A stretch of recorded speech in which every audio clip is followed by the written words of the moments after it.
بازم کپی کردن کارت‌های بانکی که متاسفانه سر عده‌ای از شهروندامون کلاه رفته. به چه صورت؟ شما کجا بوده؟ کارتتون رو کپی کردن؟ پمپ بنزین. شما؟ همه پمپ بنزین. یعنی کارگر پمپ بنزین. چقدر دست دادی؟ 110. شما 110 میلیون. شما 50 تا. شما 100 میلیون. من 77 میلیون. 77. معمول. شما چقدر بود؟ 206 میلیون. هفته‌ای 2 3 4 خب هفته 3-4 تا هم که میزده ماشاءالله 70 میلیون 80 میلیون. اومدم بنزین زدم، تمام شد، کارت دادم بهشون. بعد گفتم تو این دستگاه بکش، گفت نه. یه دید کارت دستش بود، با اون کشید، بعد گفت این خرابه.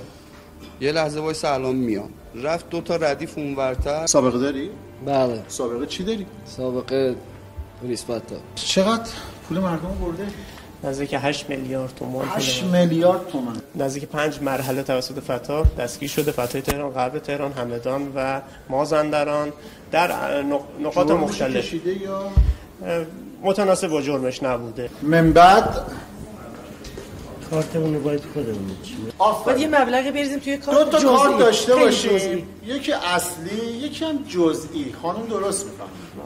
جزئی باشه در حد 1-2 میلیون که بعد شارژش هم کنیم که اگه یه وقتی رفت در حد همون 1-2 میلیون باشه. یه سوء پیشینه بگیرین که این کارگرای پمپ بنزین سابقه دار نباشن. چرا این حرفایشون میزنه؟ به خاطری که ایشون سابقه داره ها. کارتتون رو میگیرن، دستگاه پوزن که دستت هست، اینم کپی کنه.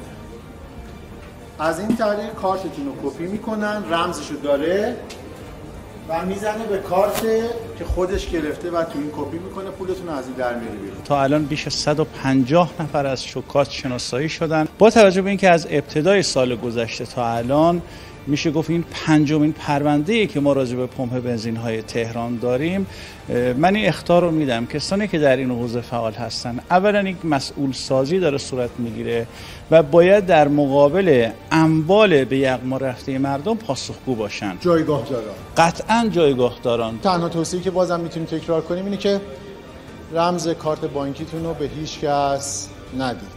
داوود فتحعلی زاده، خبرگزاری پلیس.